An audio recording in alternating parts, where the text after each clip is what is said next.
Hello and welcome to another episode of In Cap We Trust here at the Always Next Year podcast studios. I'm the host of this segment, Shane Mead, and I'm joined today by Alex Carr of the Good Phight. Alex, sir, how are you? Shane, thanks for having me, man. Yeah, absolutely. So for those of our listeners who do not remember, it was a few weeks prior to the start of the season, we actually had Alex on to talk prospects, and that's what we're going to do again today. But before we do, Alex, we just talked about a little bit before we got on. You started about 2-3 months ago with the Good Phight. Why don't you tell us a little bit about your experience so far, working with some of those guys over there? Yeah, man. It's a dream come true. It really is. My whole life, I really wanted to hone in on this whole baseball writing thing, and I've gotten the chance to do that, and it's absolutely brilliant. And everybody over there is so supportive. Justin, Liz, John, they're all right behind me from the start. They let me write about pretty much anything I want, which is, all you can ask for. And it's been an absolute pleasure and a half, and I'm so grateful. So grateful. Good. Yeah. And again, I think for a lot of us who are just getting into this, again, we're probably about a year and a half into our podcast and our website. Being able to have some creative freedom, as you mentioned, to go ahead and cover the content that you want makes all the difference in the world. So when you're covering a team that you love and prospects that you love and follow, it kind of pours out in your work. And for you, it certainly pours out in your articles. And again, if you have not yet read any of Alex's articles, please go ahead and do so. And where can we find those articles? They will be on the Good Phight's website, which is just www.thegoodphight.com, or you can go on sbnation.com and select the Phillies branch of their blogs. So we're going to start, again, I mentioned this is going to be a pretty prospect-heavy segment tonight, which is something I'm always super excited about. So anytime that you see Alex in the mentions here, we're talking prospects of the Phillies, which means it's going to be a really good segment and something I'm going to thoroughly enjoy. But before we get into that, we haven't talked yet during the regular season. So I wanted to get your evaluation of the big club so far. The Phillies sit at 12-10, been a little bit of an up and down season, to say the least. Obviously, you have some injury scares right now and some nagging things. But what's been your evaluation so far, just as a whole, of the Philadelphia Phillies? Personally, I think the club looks brilliant. I mean, we've been extremely unlucky in terms of, we've lost, I think, 5 one-run games, which is just insane. To have had that many, not only extra inning games, but one-run games is just this early is crazy.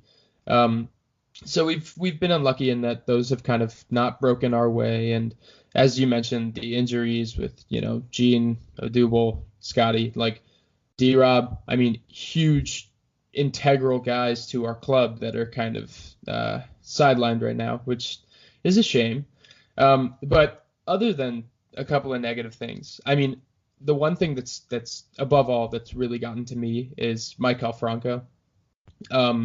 I think that's the best surprise that I've ever. I mean, I was one of the guys that was really in on Mike Moustakas coming into this regular season, and so was I.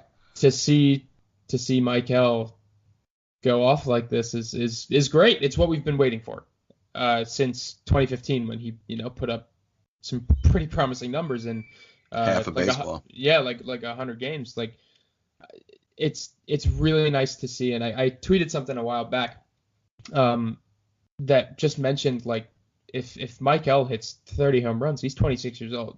I mean, imagine what happens when this dude gets to, his real prime years, which we have him for. That's a lot of power.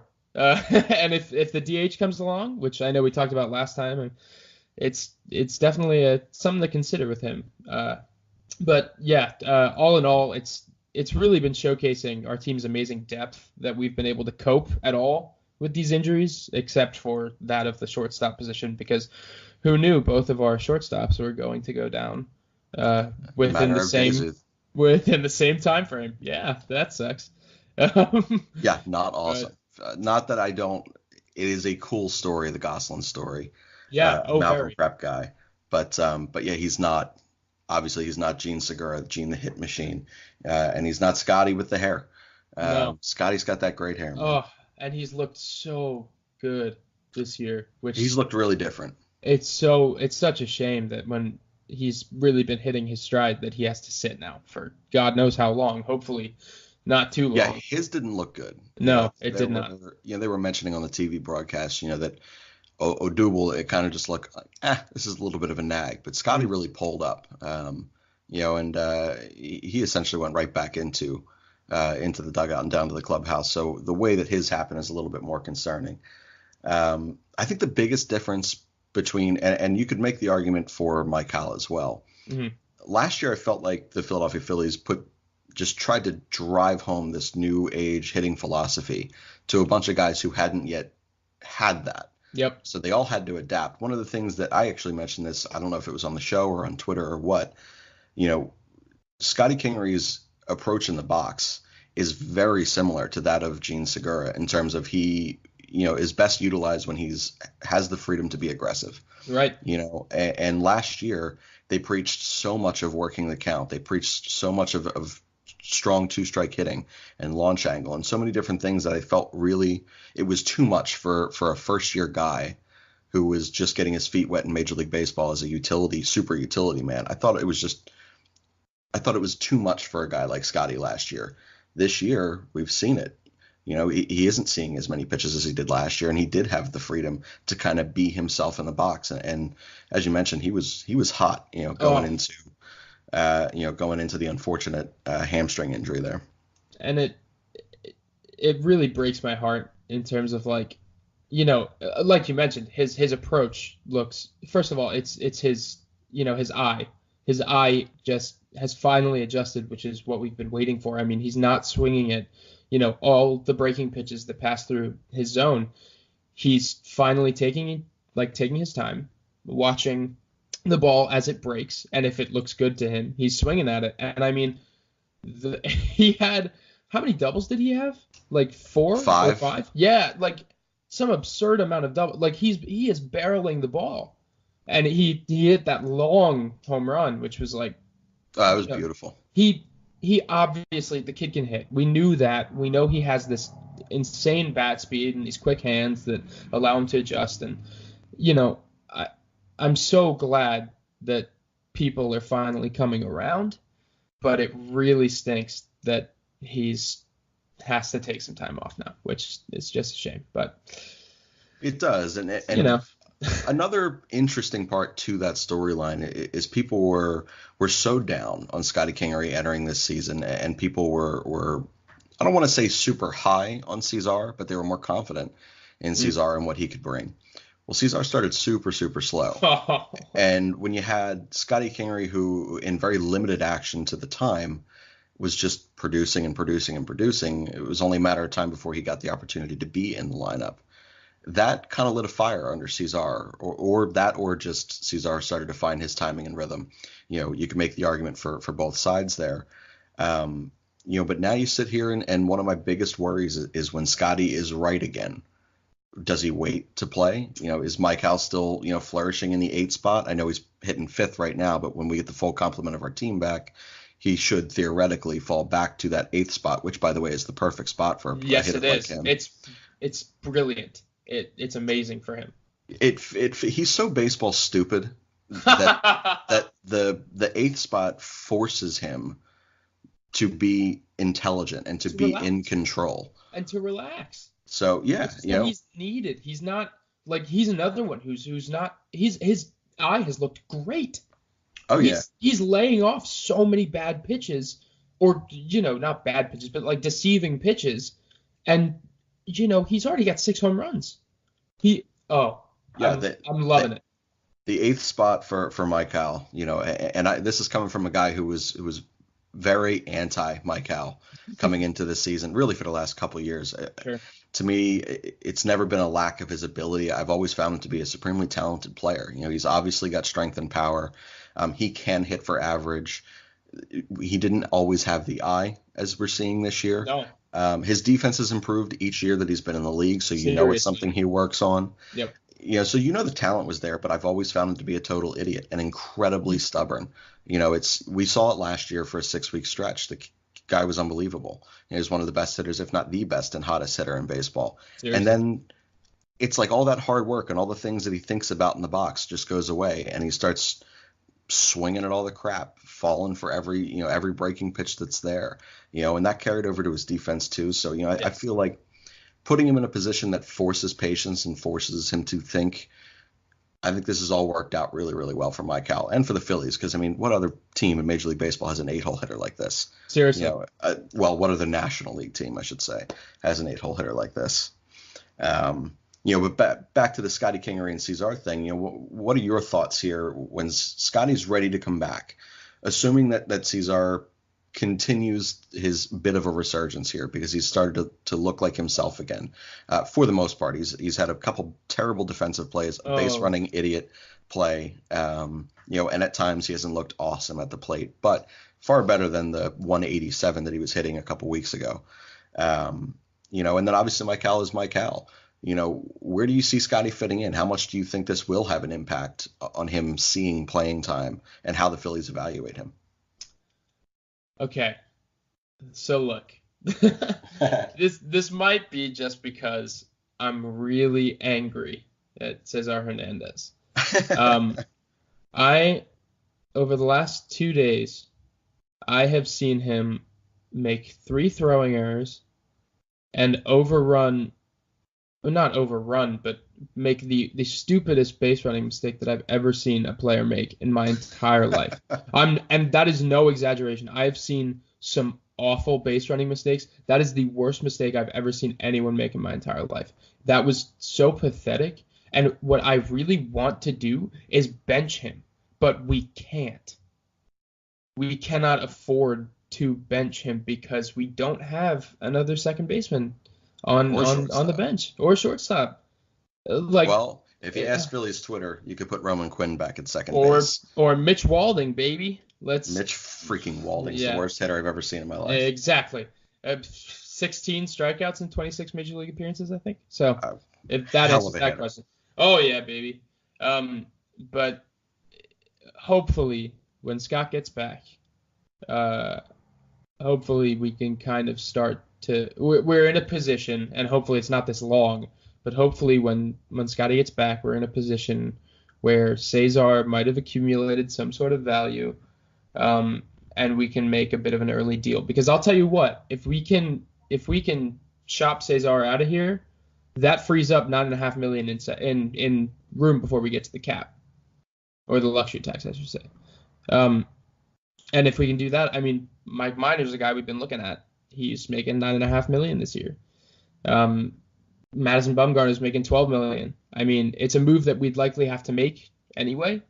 And I really don't think Cesar's bat is really adding anything of value. He's lost that ability to take as many pitches as he used to. He's, sure, he hits from both sides of the plate, but we're not seeing that same average come out. We're just seeing a guy that's taking bad hacks and staring at good pitches, and he just doesn't have it right now. And we don't need that, especially when he's making so many mistakes daily. And it's really frustrating me, and I might be speaking from that point of reference, but for right now, that's what I'm going to say, because I'm angry with him. I'm not happy. The frustrations are large there with several Phillies. Cesar certainly atop the list there. I can never quite tell if I am, and me and Elle, one of the other hosts on this show for our podcast, we have very differing opinions. He's very, very pro Cesar, and I'm very, very pro Scotty. And we both talked about it one day, and we didn't realize if we were so pro the one because we were so anti the other, or if we were just truly pro the player that we were in favor of because they truly are that good of a player. I would like to think that I am very pro Scotty Kingery because I have a brain, and he passes my eye test, and he's the ceiling of Scotty is a far sexier product than what the ceiling of Cesar will ever be. So to me, he is the integral part going forward. Play him. We debate that to death. He loathes Scotty Kingery. He would strap him to a rocket if he could and send him off. Tough guy to have conversations with. Won't even lie. Very, very smart. But definitely tough when talking Phillies baseball and the Scotty Kingery. You had mentioned starting pitching. We'll talk about that real quick before we head into some prospect talk. Obviously, the starting pitching right now has been, I think, different in just about every aspect that we could imagine it to be different. We assumed Aaron Nola would be the Aaron Nola that we all expect. I don't know that any of us truly saw Jake Arrieta as reinventing himself back to that soft contact, really, really, high movement guy from his pitches. I don't think that anyone who watched the Phillies and who watched spring training and who follows Nick Pivetta could have seen him going back down to AAA.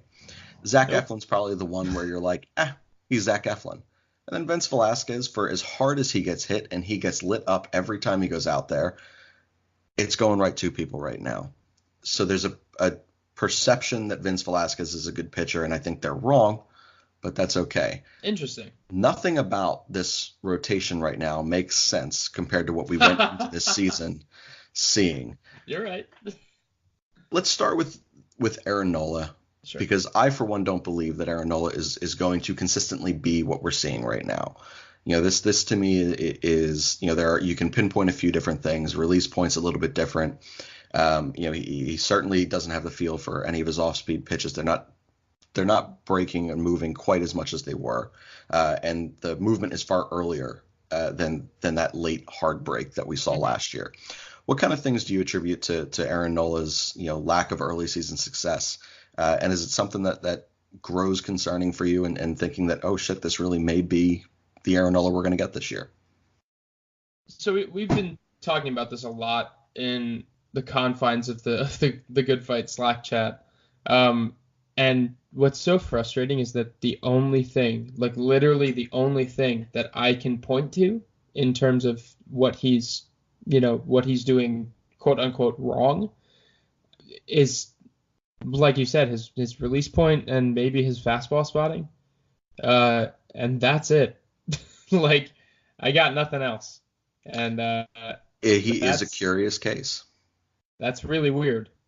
Yeah. So yeah, I do think, like I said, I think the release point's probably the biggest thing for him. I don't know how much of the release point or how much of it is just poor weather throughout April. He hasn't really thrown on that nice of a day yet. No. And it becomes increasingly more difficult to feel the laces the way that you need to get the snap on these balls.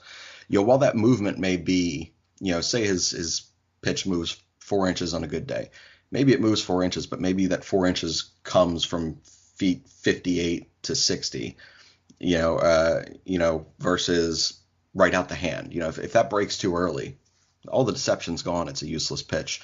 Right. So I don't really know what's going on with him right now outside of that release point's a little iffy. Yeah, it's really hard to say, and that's what's so frustrating about it. But I think personally, and I'm with you on this one, I think he's going to be fine. I think he'll be okay. I think we just have to give him some time. The start against the Marlins is going to be huge for him because that series could not come at a better time. Seriously, and he needs a break. I mean, he needs some time to adjust because he's faced only high-powered offenses so far. I mean, And people were complaining that we're dropping games to the Rockies, who first of all have one of the best home records of the last, I don't know how many years. I mean, Coors is historically, their favorite place to play. And we're dropping 3 out of 4 to a very good offense. I mean, Charlie Blackmon, Nolan Arenado, those are guys that have spent years haunting the National League.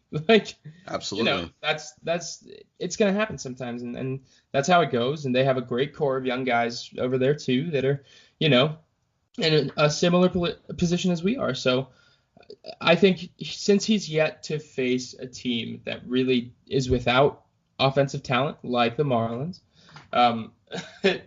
I think that's really inflating what we've seen thus far. And I think it's causing a lot of people to overreact. And I think ultimately he'll be just fine, just has to settle in. Because when you can't point to anything in particular, aside from release point, that totally wouldn't affect, his it wouldn't cause him to implode like he is right now. When that's the only thing you can point to, it just means that he's waiting to settle in, find his groove. So Yeah, and I think, it's all about finding a start point to creating a new streak there. And the Marlins offense, and it's kind of that's exactly what the doctor orders. If you sit there and if you're a struggling starting pitcher, that's the offense you want to face. Right. The tough thing for me becomes if he doesn't pitch well there. That to me, that's when my red flags will truly be like, all right, now we got to really dive into this. What's going on with Aaron Nola right now? So I'm just going to hope that we don't get to that point, Yep, and then he goes out and he pitches well, and we can all just move on from that topic. Ugh. But the Nick Pivetta thing, I come from the school of thought, that a ton of really, really talented pitchers have had to go down. Yep. At some point. Namely Roy Halladay. Exactly. Dun, dun, dun. And I mean, not that we're comparing here on No. the Next Year podcast. Not that I'm going to say that Nick Pivetta's resume is going to stack up to that of the great Roy Halladay. But again, he had one thing to do in this offseason, and that was to develop a third pitch. And that's the one thing he didn't do. And when you do that and your other two pitches aren't perfect, and when you're not spotting your fastball great, you get exposed, and he's been exposed. He's not missing barrels. He has not been the Nick Pivetta that a lot of people in baseball believed he was going to be. I come from the school of thought that says that this demotion, so long as, because he is a total head case, he is so arrogant. Yep. If he can be humbled by the opportunity to go down there and work on things and do it at the AAA level. It doesn't matter if you get lit up. It's just extended spring training. Throw 85 changeups a night. I really don't give a shit. Yep. Just work on your craft and then come back. Brett Myers in 2008 did that for the Philadelphia Phillies. And Brett Myers did that after being an established starter and a closer at one point. Right. He was bounced up and down. And Brett Myers was the same kind of arrogant prick that Nick Pivetta is. So and if he one still person, is, baby. Oh, absolutely. Good for you with all the country music, though. We appreciate that. Oh, yeah, for real. But I'm not overly concerned so long as he goes in with the right mindset and he doesn't have that arrogant, I'm better than this, because he's not. Right. And I do think that he could find himself back up at the rotation at some point, sooner rather than not. What is your feel on the Nick Pivetta situation? Yeah, the day that news broke, Justin Clue and I wrote a tandem article just about how it's been a bit of a rocky road. And, when he was first sent down and he refused to comment and he was, moping about it, I wasn't a fan. And I think you said exactly what needs to be said. The kid has to go down. He has to get humble. He has to realize that, first of all, obviously his stuff is not invincible. And it's great stuff, but it's not invincible. And you have to know that. And you have to be aware of what your weakness is, and you have to hone in on that. And from there, maybe then you'll be ready to, compete at the major league level. But for right now, he's not ready. He needed to develop a third pitch. He didn't. He needed to hone in on his control. He didn't. He needed to, learn his pitch mix, and he needed to really figure out some strategies, especially against this National League East, which, has a bunch of threatening hitters in it, namely guys like Freddie Freeman and Anthony Rendon, who hit the shit out of him. Oh, yeah. So I think it's a point of, maturity and a point of learning that, even though you have great stuff, you gotta have the gusto to back it up. And hopefully that's something he picks up on. But yes, I do think he will rejoin the rotation at some point. And hopefully that proves to be a good thing. Or else he'll probably see the bullpen. Which would be a shame. Wouldn't be totally out on him in the bullpen, I got to be honest. No, I wouldn't. That's specifically because I love Jared Eichhoff. I always have. I don't know why. To me, he's never been like some sexy guy that you could sit there and say, I could see every night out the possibility of him going 7, 8, 9 innings, a shutout ball. He's not that. No. But a middle to back end of your rotation guy who's going to give you basically 6 innings, 3, 4 runs, keep you in the ball game every single time out. That's Jared Eichhoff. Yep. Who also now throws like 2 different versions of every single pitch he has. So Dude, good for him. that was so insane to watch for me. What was it? 2 days ago when he started? So, yeah, 2 days. His curveball, first of all, is still just working hard as ever. But Yeah. his fastball spotting was ridiculous. It was so insane, and he was throwing sliders. Like, That's what I'm saying. That and dude, it's more slurvy, but still. Yeah. But it had like more velocity on it, and he's not the velocity guy. Don't get me wrong, but like that was so impressive to see. And before that 6th inning, I was so happy to see him. Like, not only is he a great, but I mean, the dude is a pitcher. He's not a thrower. He's a pitcher. And that dude, he really knows what he's doing on the mound. And it was so awesome to see him succeed. That start alone was just, it made me so happy for him and to have him back in this rotation. It was amazing. Yeah, it's been a long road. I picked him last year as my comeback candidate. Obviously, that did not happen. I've picked him again as my comeback candidate. Yep. I do feel that strongly about his potential impact on this rotation and on this team. And I think you said it right. He is a pitcher. He cannot rely on 97, 98. That's not him. He's going to throw 89 to 91. He's going to rely on a little bit of deception. He's going to rely on a really big curveball that when it's on, man, and when he's spotting fastballs the way he did in Colorado, that curveball is devastatingly good. Mm-hmm. So I am certainly excited about him. Perfect. So we're going to go into we're making an effort here at the Always Next Year podcast to add more personality and depth because apparently our sarcasm is not severe enough for you guys to understand who we are as people and human beings. So Alex, because you're on the show today, you have to participate. I am always so down. Perfect. So we all know Gabe Kapler will go down and defend his players to the very end. He will almost never say anything negative about his guys. So we have named this partial in segment called In Defense of Gabe, where we would sit here and discuss something that we in our own personal lives will have any topic or thing that we will defend to the end of time, no matter how wrong other people believe that we are. So it could be about baseball. It can be about anything that you would like. Go ahead. I am going to stand on my hill as someone who has played baseball, as someone who loves baseball, and knows that this is typically associated with many people who play baseball.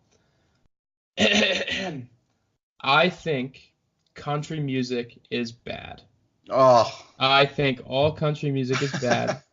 I think the lyrics are repetitive and similar all the time, and I think the melodies are painful at times, and especially with what's the Old Town Road?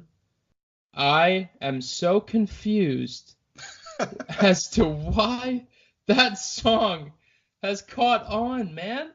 I mean, I'm a music guy myself. I'm a singer, and I love music, and I just think country music is bad. Country music, or like an old country be good? Okay, like you give me Roy Orbison or like something like old. Yeah. Like older Johnny Cash, like always. That's good stuff. Well, I support this take then. Now country music, like Kenny Luke Bryan, Kenny Chesney, who else is there? Florida Georgia Line. Can't stand it. So bad. But I love the old stuff. That I can do. Well, I can do. So outlaw country works for you. The rest of it, not so much. I can approve of that. That's not so bad. I'll let you have it. Brilliant. I will die on that hill. If you want to fight me about it, at Alex Carr MLB on Twitter. So I was going to go with the music one too, but I'm not. Since you went with one, I will go with a different. Obviously, everyone who knows me and who has known me throughout my entire existence knows that I am first and foremost a baseball person. It was my first love. I probably still love it more than my relationship today. That being said, there is nothing better in sports, almost nothing better in sports, than Game 7 hockey playoffs. Okay. It is the most exhilarating 60 minutes of sports that you will find. The only things that could potentially rival that are if the Masters are tight on day 4. Oh. And if you have a decent real boxing match. That's about it. Okay. But boxing's basically dead.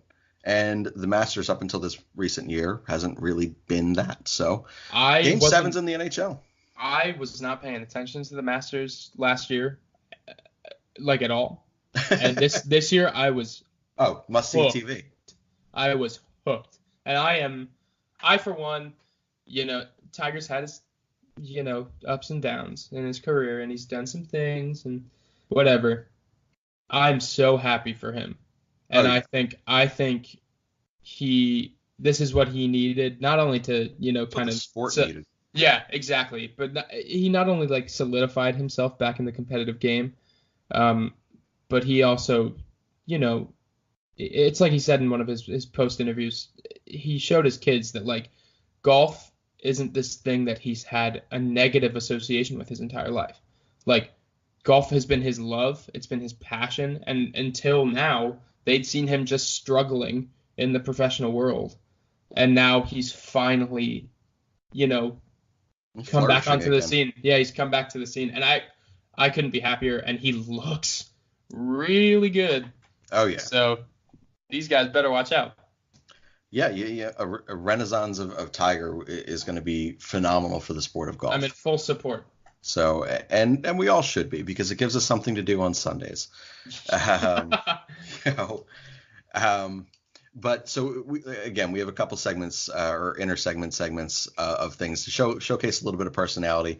Alex has said that you can find him on Twitter at Alex Carr MLB if you would like to argue his country point with him, and I encourage you to do so, because not all of it is bad. But we're going to take it back on topic and on course here, and we're going to get to the bulk of what this segment really and truly is: the prospects of the Philadelphia Phillies. So I want to start first with the AA outfield. Yes. So for me, I remember when we drafted Cornelius Randolph, and I remember being so super stoked, about him coming out of Georgia high school, or out of high school in Georgia, as one of the most refined hitting prospects they had, and power prospects in that state. And he really hasn't been that yet. But he started to hit his stride. And then obviously the Mickey Moniak and Adam Hazley argument that will be forever had here in Philadelphia, so long as one of them is donning a Philadelphia Phillies uniform. Yes. What has been your take and evaluation so far on that quote unquote super outfield of first round picks for the Philadelphia Phillies? So I'm going to go ahead and say right here, right now, Mickey Moniak looks like a complete outfielder, obviously a complete athlete. He looks like a complete athlete, and that is all I've ever wanted to see from him. He looks strong. He's, semi-imposing in the box, but he has this way about him right now, in that I could really see him, as a part of the future of the Phillies. Now, that being said, all of these guys right now have started pretty cold. Hazley's batting, I think, 167. He's really struggling. Yeah, well, kind of. I think he's hitting for such low contact because he's focusing on launching the ball. Because we're seeing quite a bit of pop out of him. And even though I think he only has 2 home runs, but he is, from what I've seen, I've been watching the games on MILB TV, and he's really driving it. He's had some really close calls. He's had some really neat doubles. He's looking all right. It's different than what his box score may suggest. Meanwhile, Mickey started off hot and is now starting to struggle. He's batting, I think, 217, something of the sort. And he's cooled down, but he's also looking. I mean, his defense has been stellar this year. I've seen him make some really, really good plays. So that's good to know. I trust both of those guys to pick their bats up, and I don't think that's something anybody should be worried about. But the really interesting one is Cornelius Randolph. That dude hit one of the longest home runs I've ever seen in Reading, maybe last week. And I think he might be onto something. I'm serious. I mean, I know. First of all, we all have to remember this kid is 21, or if not turning 22.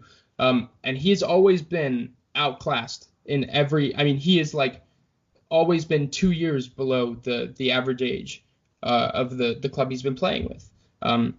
So now he's in Reading. He's probably about a year or two younger than every other guy that he's playing against. Um, you know, we have to allot that time to him to adjust and to really hone in on everything that he needs to hone in on. And he's really been driving the ball. I mean, he's barreling it, and he's a stocky guy, but the dude has a swing. He's got a swing. He's got power. He's got pretty good mechanics. I mean, I'm not gonna say anything. I'm not gonna make any bold predictions. I'm not gonna spout any of these numbers that are trending upwards for him. But I will say, if he can keep barreling the ball, he really could be a surprise to many. Because he's got some big power. He really does. And while he may not always hit for average, you can't ignore power in this day and age. So we'll see. So as a sum, they're struggling of now, but I think that's nothing to worry about going forward. Yeah, I think there's entirely too much talent there in that outfield and playing in that ballpark. It's kind of that, that let's propel you to that next level of offensive, talent and ability. Those gaps are so short there in Reading. That a lot of these guys begin to find that line drive power stroke, in that stadium. And I think that that's something that's really, really great. Now, I understand the launch angle movement, is what it is. But for me, there is nothing more classically correct than a hitter whose line drive power is severe enough that it becomes home run threat. Right. And I think that you can see that with Moniak first. Cornelius Randolph, to me, does seem like he has more of a classic power hitter's type of swing. Yes. I do find a little bit of loopiness at times and a little bit of drifting and casting with his hands. But when he is right and when he does stay inside the baseball, he has a really, really smooth stroke. As you said, fundamentally, he has the ability to be pretty strong. Yep. Adam Hazley was someone that I'm really curious about this year, specifically because last year he was my favorite minor leaguer to go watch. And seeing him in spring training, I was, seeing the fact that I saw him for maybe 100 at bats or more last year in person, you saw a very different stance. You saw a different load, and you see a different type of authority in the box from him. Yep. And I do feel like that's going to be a change that, we talked about a little bit last time, the Jason O chart, that may be, may work out to be the most integral, signing and add to the organization this entire offseason, players included. Yep. If he can unlock that for Adam Hazley, same thing with Bohm, same thing with Moniak, and then even Cornelius Randolph, that's going to be pretty significantly impactful for the future of the Philadelphia Phillies. So again, the AA outfield out there in Reading is, to me, if you were looking for a cheap date night or a cheap just let's go hang out night, first of all, their ballpark food's great. And yes. It's far cheaper than it is at Citizens Bank Park. Indeed. The stadium is awesome. It is so, so nice there. Go and watch these three play. I'm not prepared to say that any one of them will see the Major League roster this year, potentially Hazley if he's still a Philly, and if he gets himself going, which, again, we both believe he will. But it's always fun to sit there and see what some of these prospects are doing. Seriously. So you can, and we didn't really talk about this beforehand. So you can kind of go for as long as you want here on these next two. Yay! Just whatever you want to talk. But I'm curious to sit here and see your evaluation of some prospect names that are significantly on the rise for you personally. Whether it's just what you're watching on the MILB app, whether it's things that you've researched or rumors that you're hearing among some of the Philadelphia Phillies prospects at any level. Why don't you give us a couple names that we should be on the lookout for of players who are currently on the rise in the prospect system? Okay, so first things first, let me just get these out of the way so that I don't get blasted for not mentioning them. We have to bring up Kyle Doey. I love Kyle Doey. Thank you, who has been absolutely insane. He has some absurd amount of strikeouts over some absurd amount of small innings. And he's looking like Josh Hader incarnate right now. He's been drawing comparisons to Josh Hader for many months now, and I think which is orgasmic. Yeah, it's pretty crazy. I am very excited to see if he can break onto the major league rotation this year, because he is currently in Reading, but I think that won't last long because he's dominating. He's dominating down there. So that's one.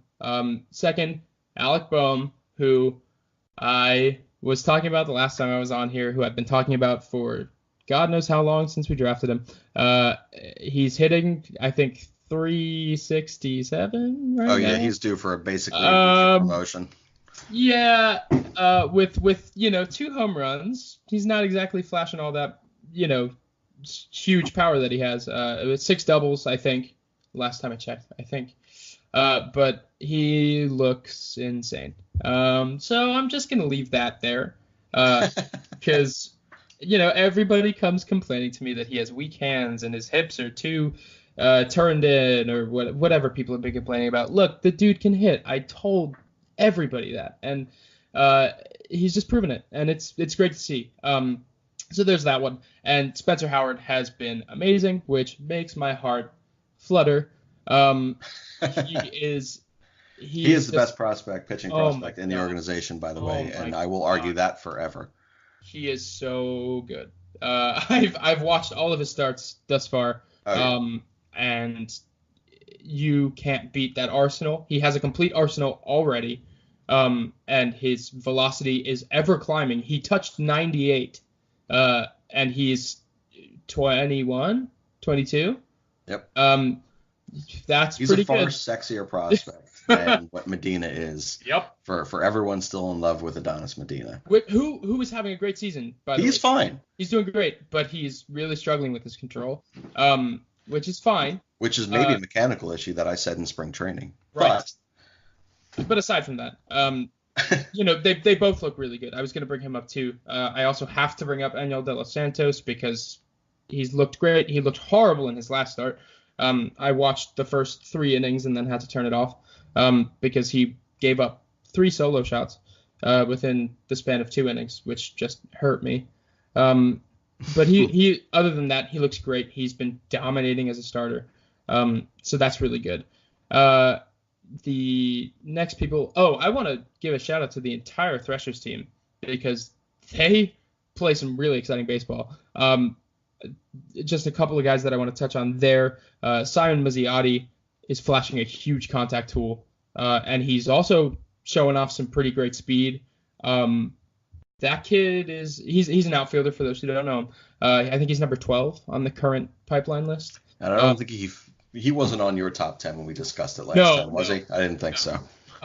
But he is he's really good.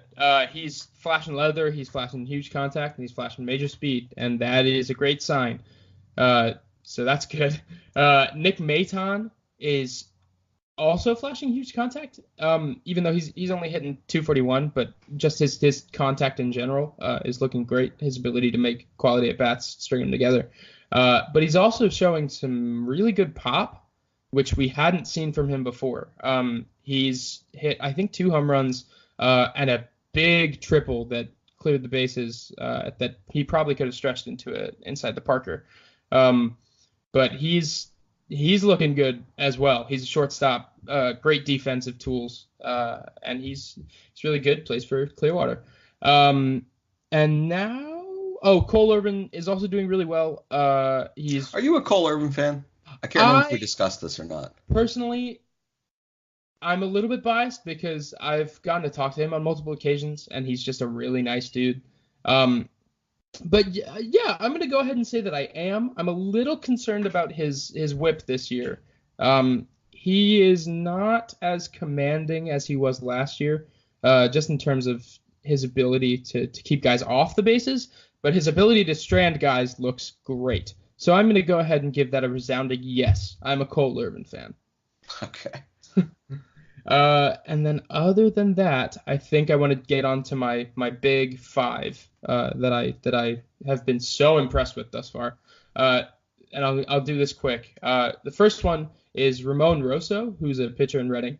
I think he's worked to something like a ridiculous 0.59 ERA through three starts. And he's working a really interesting arsenal. He's got a fastball, a changeup, and a slider. All have similar velocity, which is so deceptive. Strange. Like they're all within 7 miles of each other. I think their average speeds are all within 7 miles per hour of each other, which is insane. I don't think I've seen that very often in any prospect. But he really locates his secondaries well, and he uses his fastball as his kind of his locator pitch to really get early strikes on guys, and then finishes them with one of the two pretty solid secondaries that he has, and they can really deceive guys. So, I mean, he's looking great. I don't know how long that's going to last. He's not exactly a high-profile prospect, but that's always encouraging to see when you have a guy that's dominating like that. And yes, it's early in the season, but he's been pretty good throughout the entirety of his career. So that's going to be really interesting to watch. I'm very excited about him. And then speaking of smaller sample sizes, Jan Hernandez. He's in. I think he's in AAA, right? Yeah. Yeah. For whatever reason, this guy is just raking. I'm pretty sure that happened in just that one game. No, That ridiculous. he really is like he's got a 596 slugging with a 935 OPS. I mean, the dude's got 5 home runs in AAA. He's hitting 281. He's taken his fair share of walks. And by that I mean he has like maybe 0 walks. No, it's 4. But he's getting on base. And he's hitting the ball really hard. And this is a guy that, again, not a high profile prospect, but he is a guy that has hit for power throughout pretty much the majority of his career with the Phillies. I think he had 14 home runs last year and then 16 the year before. And last year in Reading for him was pretty enticing. He brought his statistic line pretty far up from where it was, and now he's just building off of that great year for him. So that's definitely a name to look out for. I don't think he'll have any part of the major league club, but if he's going to continue to succeed, why not use him as a trade candidate? I think that's great that he's succeeding so thoroughly. And then these last three, Malkin Canelo is. I love Malkin Canelo, by the way. I just think we all kind of overlooked him. But he's not on the 40-man, which is why he's not up with the major league club right now. And that's why they brought Phil Gosselin up. But he's been looking pretty good down in AAA. He's hitting fine. He's flashing good speed. He's getting on base. But most importantly, he reminds me of Pedro Florimon. Like he can play a whole bunch of positions. He plays them well. And he's a guy that you can't necessarily count out when it comes to offensive metrics. So, always a good guy to have. Very well could see a bench spot if somebody remains injured. Like if Scotty, is out for a little longer than we think, and Phil Gosselin really isn't cutting it. Malkin's probably next on the list, which is great to see. And then finally, my two favorites. I was talking about last time I was on. I was talking about Matt Vierling, Okay. one of my favorite prospects in the Phillies organization, who is off to a very good start. He's hitting 317. He's got a home run, and he's taking more walks. That's really important because he is not known for that. He's a very Gene Segura-esque approach in that he loves to put his bat to the ball in whatever way he can, which is fine. I don't have any qualms with that. It doesn't necessarily bode well for development and growth, which is why I think he's taking more walks, and that's great. I love to see that. So he's off to a hot start, and he's really hitting, which is what we drafted him to do because we knew that about him. And for those of you who are unfamiliar, he was a 5th rounder last year out of Notre Dame, I believe, and he has done nothing but hit since making it in the organization. So I'm thrilled to see him continue to succeed. And finally, the one and only Davy Grullon, who I have been on since. God, I think he's probably one of the first guys that I've ever really watched go through the system in full. And I am so happy. I want to read his slash right now because Please do. This We're is going to talk about it. This is amazing. Over 11 games, sure, call it a small sample size. Doesn't matter. This man is hitting 395 with a 452 on base percentage and a 605 slugging, which equals out to a 1.058 OPS. He's got 2 home runs. His strikeout numbers are high, but you know what? I'll allow it. And he is absolutely just tearing the cover off the ball. And for those who don't know who he is, he's a catcher with an absurd arm, one that rivals that of Jorge Alfaro. The only concern that people do have with him defensively is his pop time, which, as we've seen with JT Realmuto, is quite important. So I won't underplay that. That's an important thing to see. And he is a bigger guy, so it's harder for him to really get up. But I mean, this dude is raking, and he has raked over the course of his career. And look, if you're not sold on Andrew Knapp, which no one is. A majority of the fan base is not, this guy could definitely be seen sooner rather than later. Even though I tend to defend Knapp because he was once a highly touted catching prospect. And even though surgery did ruin his ability to really gun guys down at second, he still swings a bit of a bat, kind of sometimes, maybe not in clutch situations, but or non-clutch situations. He did walk 3 times and have one of the lone hits against Colorado in that same Jared Eichhoff game. Yeah, so I think you'll be seeing a little more of Davy Grullon as the season transpires, especially if he continues to do what he's doing. It's pretty crazy.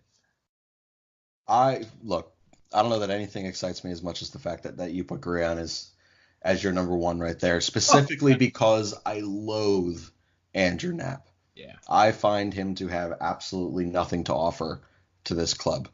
To me, and this is coming from someone who loves and absolutely does have a value for, or an extreme value for patience at the plate and working pitchers and having a good eye. Sure. All things that you can argue Andrew Knapp certainly has. But if you're not walking, which you're still facing major league pitchers every single time you go out there, not everyone is going to sit there and walk you 3 times a game. You kind of have to have some sort of a hit tool, and he doesn't. He looks lost. He is just atrocious. I swear, just throw anything out into the crowd, and whomever it hits, put them in the box. Similar result as to what you will have from Andrew Knapp. Defensively, I just feel like so many people, and so we joked about it last time in Cap We Trust. We had a segment or an intersegment segment of just if you could replace Andrew Knapp with literally anyone on the planet, who would you replace him with? And we both, me and Elle, both chose the bullpen catcher, who was a Westchester grad, actually graduated with Elle on the show. Oh, wow.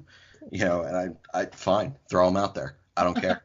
Anyone other than Andrew Knapp. So the fact that you put Grullon out there is awesome for me. I kind of always likened him to, a little bit because of his size and the arm, as you mentioned. If you put like Cameron Rupp and Jorge Alfaro together. Yeah. I feel like that's basically what you get Yeah. You're with not Guerrero. wrong.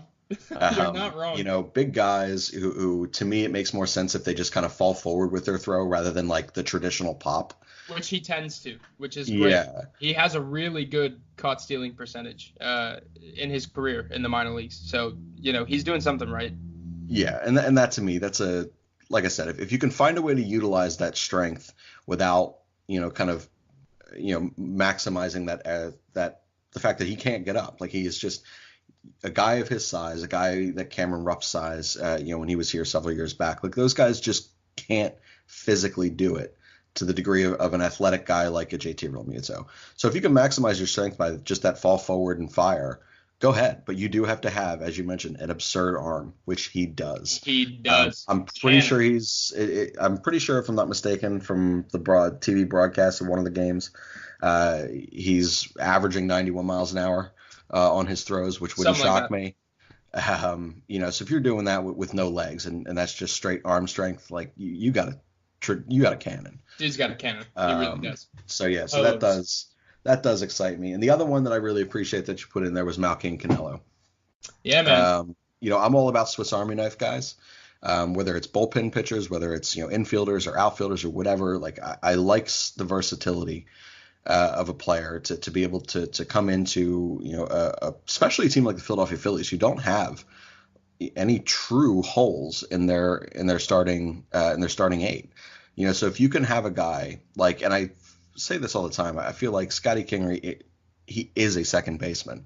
Yeah. I feel like Cesar could play second, short, and third probably better defensively than what Scotty could sometimes. I think this year Scotty's shown the ability to, in limited time, that he's a significantly better defender than he was last year. Yep. But I think in terms of a bench role and a guy that could just jump in wherever, I actually find Cesar to have far more value on the bench with his switch hitting versatility and ability to play kind of all over the diamond there. Obviously same thing as Scotty. He can play the outfield, if you need it. And then again, he can play everywhere in the infield. And guys like Malkin Canelo kind of come to mind because you always have to have that next wave of prospects. You have your can't miss starters that this is, Alec Bohm is going to be the starting third baseman one day. Sure. You still have to have that next, middle wave and tier of guys who, I know I can give him a start at shortstop. I can throw him at second for the week. I can throw him in left field if I need to. And you're not going to take that drastic of a hit. And that type of value is, in my opinion, just so undervalued by so many organizations. So I love Malkin Canelo, and I have for a long time for that very reason. Yep, he's got the ability to play at multiple positions. He can play it well. And, offensively, he's not an absolute vacuum. So, yeah, I'm down with it. I'm happy to see him doing well and to be, making a case for himself going forward. Yeah, I agree. So we'll get to some prospects now that maybe are on the decline, according to your evaluation of what they are at this point through, like I said, a dozen or so minor league games to this point. Why don't you give us a couple names of people who really have their backs up against it right now? Sure. I will just go with my primary few for this one. And these aren't necessarily names that are declining, as just names that are still adjusting, trying to put themselves solidify themselves in the positions that they're in. So the first one I want to begin with is Luis Garcia, who, if you know me, I am sky high on.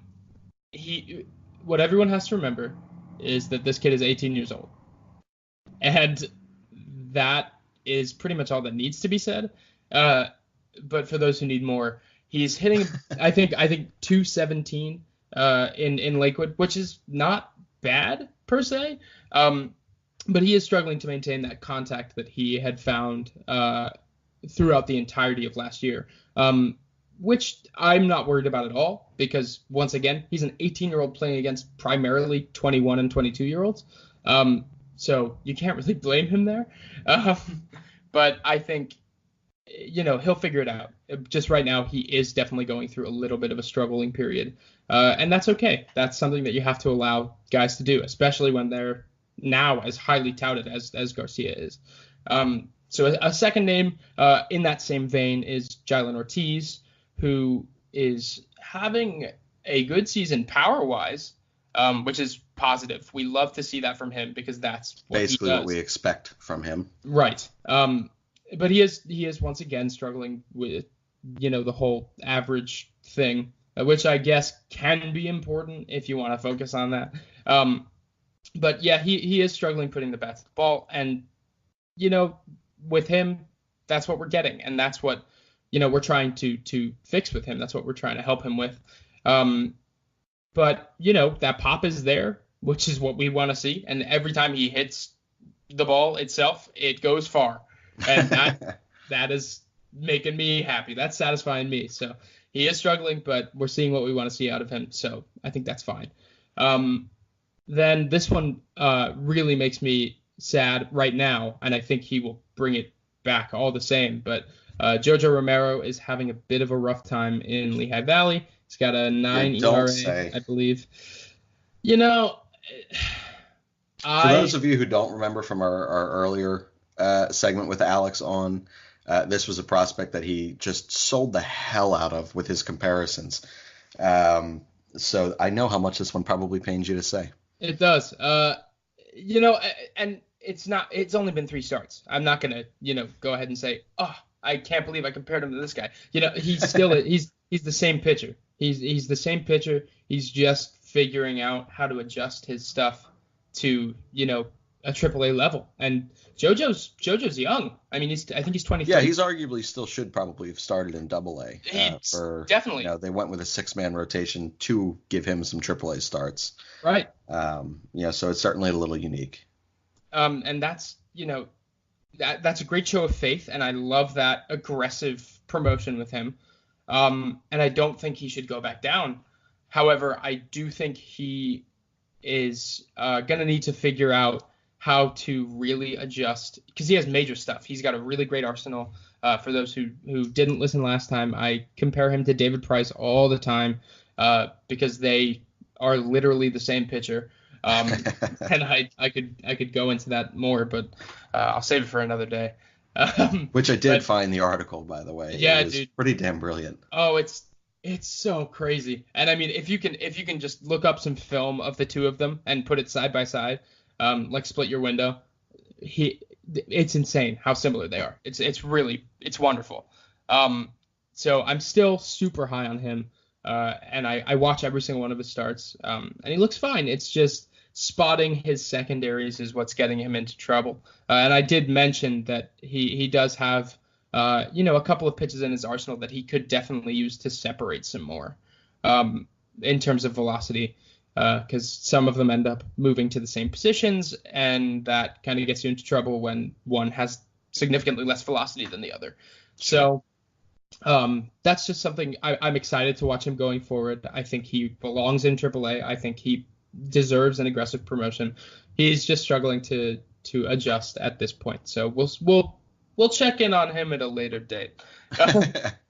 And then finally, this is kind of a package deal. The Blue Claws rotation is really disappointing me. I'm not going to sugarcoat it. I mean, Colton Eastman was a guy that I've been trying to sell myself on for a long time. He doesn't really have a lot of velocity. He has the durability of a starter, but he doesn't really have any plus stuff. He's like a right-handed Cole Irvin without the deception, which is just a recipe for disaster. He's really lacking just any sort of star quality, I guess. And I love the kid. I've met him on multiple occasions. He's a good guy. I just it's tough for me right now to see him going further. He reminds me a lot of Tom Eshelman, which was good at one point, was good, but now I don't know if that's a compliment. Then there's also Dom Pipkin, who I'm super high on. I think he is a well underrated prospect in our system. But he's also struggling, and he was also an aggressive promotion. I'm really happy to see him in Lakewood. I think he belongs there as well. Has some great stuff, a crazy good slider, but is struggling as well right now. And this also could be attributed to the way that Lakewood uses their pitchers. They tend to couple two starters together and let them share a load of innings, and then they turn to their bullpen, which is an interesting strategy, I guess. Strange. It kind of makes it so two starters have to be ready to go in one day, which is, I don't know how much I love that. I don't know how much I love putting a not warm pitcher in, especially a starting pitcher in, against guys that have been seeing pitches all day. So I don't know how steadily we should trust these numbers, but they are what they are, and I've been watching the games, and I have seen some struggling. So we're going to go with it right now. The other pitcher that's struggling in Lakewood is Yordani Mesquita. He has some real giddy up to all of his stuff, but just can't locate it right now. He's having a lot of trouble with control. And then Francisco Morales, who I love, and I'm so sad. Didn't you make him your top 10, your number 10? Yeah, That's what I thought. He's really, it's because, look, and I talk to Matt Winkleman about him all the time. Matt Winkleman is basically your overlord of Phillies prospects. If you don't follow him, go follow him on Twitter. He's a genius.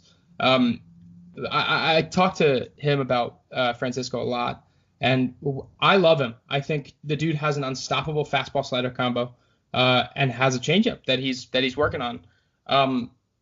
But right now it's just not happening. I don't know why. I watch him. I'm impressed by his stuff. Once again, it could be attributed to that prior thing that I mentioned. But right now, the Blue Claws rotation is really struggling, and I'm hoping that doesn't remain the case. But the good news is the offense in Lakewood is great, so they're still winning games. But yeah, it's just disappointing to see right now. I'm worried more about Eastman than I am about any of those guys, because Mesquita is probably a bullpen arm. Pipkin is definitely a starter. He's purebred. And Morales too. Great starting option. Can be shifted to the bullpen, but Eastman doesn't have an arm for the bullpen. He does not. And he has no real plus stuff. The reason that we got him, I think we drafted him third round in 2017. Can't remember. I can look at it. But the reason that I was so okay with him to begin with, he's just fallen off the list in general. That's great. Yeah, whatever. But the reason I was so high on him to begin with was because he, displayed this maturity as a pitcher that I really liked to see. And I think that sometimes works out and it sometimes doesn't. It works out with guys like Cole Irvin, who is a well-oiled, pretty impressive pitcher that, uses more deception and that older style of pitching to his advantage, other than, guys that focus on striking out other guys and using velocity to blow it by dudes. And, you win some, you lose some when it comes to prospects. Okay, he was fourth. Oh, okay, I didn't know he was that late. He was the fourth pick, or the fourth round pick in the 2018 draft. So that's fine. Sometimes those picks tend to pan out a little better, but yeah, I'm a little worried about him. I won't lie. I won't sugarcoat it. But the other guys will be just fine. I'm sure they'll figure it out. And that about wraps that up. I'm super pumped about a lot of the guys in our system. We have at least 6 top 100 worthy talents. So I think come mid-season, there might be a pretty big shift in terms of who you see on the top 100 lists and where they're placed. I agree, and with that in mind, quickly we'll go over this last point here. With the wealth of prospects that they do have, at each and every level, you have guys that you can, that are in single A right now that their ceilings are so high if they could get there. Right. And then we have our guys in double and triple A who we all assume, hey, they're destined for the big leagues sooner rather than later. With obvious needs to starting pitching, you can always improve the bullpen. Which pieces of this mass wealth of prospects in the Philadelphia Phillies system do you find have more value in potential trade talks and trade assets than what they would have for the Philadelphia Phillies organization, given the mainstays of the roster as it is right now? So there's the obvious choice in Alec Bohm, who, I think he is not long for third base. But that said, he's also still really young. And even though his frame doesn't really complement that position, I think if he can play passable defense, that's where he's going to play. And he's also likely untouchable. So just had to put that one out there. But I think in terms of who you can get the most value out of right now, instead of adding them to the mix of, the regular Phillies roster or waiting for them to mature, I'm going to go with either Adonis Medina, who, I know a lot of people really like him. Personally, I mentioned this last time, it's very well possible that he could turn into a glorified reliever, and that's not something you want to see out of your number 2 prospect. So I think with, when that deadline gets closer and as we see him pitch well, his value is going to skyrocket, given that he pitches well. And I think that, now might be a better time to trade him than ever, just because we've got somebody like Spencer Howard coming up, as well as, a rotation of already young guys that are pretty controllable.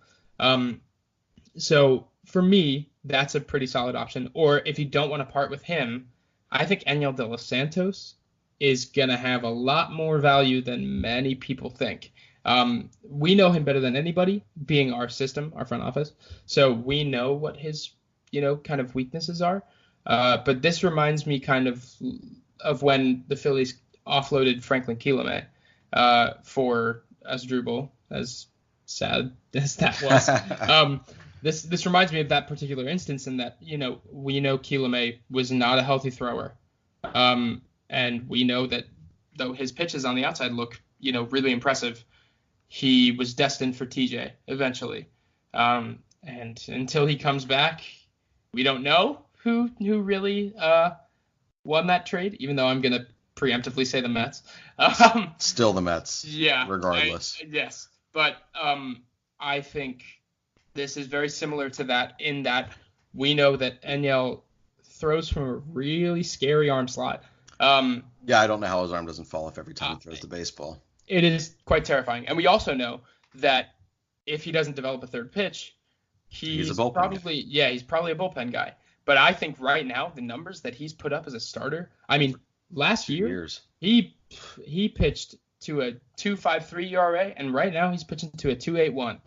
I think if the opportunity presents itself in which you can off Enyel De Los Santos for, as the headliner of a Madison Bumgarner trade, or the headliner or like the only guy in a Mike Minor trade, like that makes all the sense in the world to me. I would rather have, maybe that rental of Madison Bumgarner or that, 2 more years of Mike Minor than a guy who I feel like is going to get injured every time he takes to the mound, or a guy that I feel like, isn't necessarily going to make it in the starting rotation, even though he likely does have the highest ceiling for a starting pitcher in all of that Lehigh Valley rotation, except for maybe Jojo Romero, but that's different.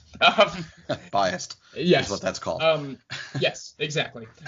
So I think he especially is going to be a guy to focus on, and he's going to be a guy to root for, because we want him to do well, because if he can up that trade value to the point where he can make it back on the top 100 list, because whether or not you think that makes a difference in terms of public eye and the less involved front office members, it does make a difference, especially when they're talking it over within their inner sanctum meetings. But I think Enyel is going to be a guy to root for and a guy to watch, because I don't think eventually he makes a big spot on our rotation, because his timeline is now, and we're looking to sign another starting pitcher next year, and then we pretty much have a full rotation. So it's better to offload him now, I think, than to hang on to him and try and make him work within the confines of our rotation. Yeah, I couldn't agree more. I'm all about maximizing those whose windows do not fit ours. Yes. And he is certainly a guy, as you mentioned, last year, I think through the first half of the year, he had like a 1.5, 1.8 ERA. It was absurd. He was disgusting.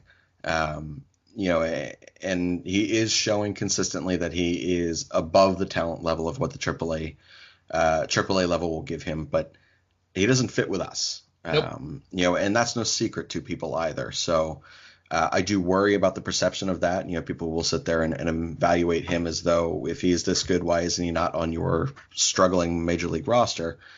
But just as you mentioned, this to me is a guy who looks like a ticking time bomb, and you worry about how he comes back from something like that, and will he throw differently?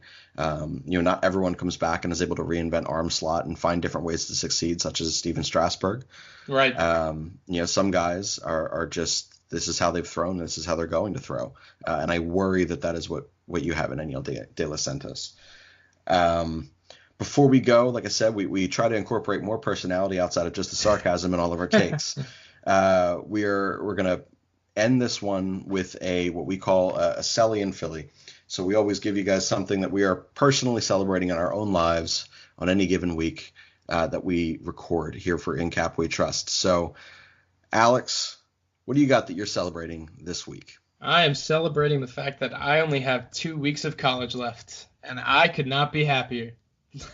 Well, congratulations. That is certainly worth the celebration. Oh, yeah. And in 2 weeks, we can start going to minor league baseball games together and falling over names that no one's ever heard of, which is honestly my perfect summer. That and fishing. I love it. I'm in. I love it. And I am celebrating that I have a mere 7 shifts left in a dog shit place of employment that I have been at entirely too long. So for those counting down with me, it's just 7. And you're going to see a major shift in personality in Shane, because I'm suddenly not going to be so sarcastic and jaded. I'll probably be extraordinarily happy each and every day on this podcast. But we're going to wrap that one up for ANYP We Trust. Alex, again, where can we find you on Twitter, and where can we find your work for the Good Phight? Alrighty, so if you want to fight me about country music, that is going to be at Alex Carr MLB on Twitter. And look out for my articles on the Good Phight. If you don't follow them already, I mean, what are you doing? Because I was a fan before I was a writer. So, they're on Twitter at The Good Phight or www.thegoodphight.com, or you can find them on SB Nation, and you can just select the Phillies branch of blogs. And then you can also find me, the host of ANYP We Trust. It's at Shane_Mead. You can congratulate me on the 7 days remaining that I have of being employed. Yes, sir. You can also then find us at the podcast is at ANY Podcast, and our website is www.alwaysnextyearpodcast.com. Feel free to drop a rating and review in your Apple iTunes reviews section. The best reviews that we have, we promise we will actually read and cover them on one of the shows that we have up for a Get to Know the Team segment. So be creative, be fun, be sarcastic, be witty. We appreciate it. Drop 5 stars if you love us. Drop 5 if you don't. And that'll be it here for the Always Next Year podcast for the ANYP We Trust segment. Alex, again, dude, awesome having you on. Hey, brother. Thanks for having me.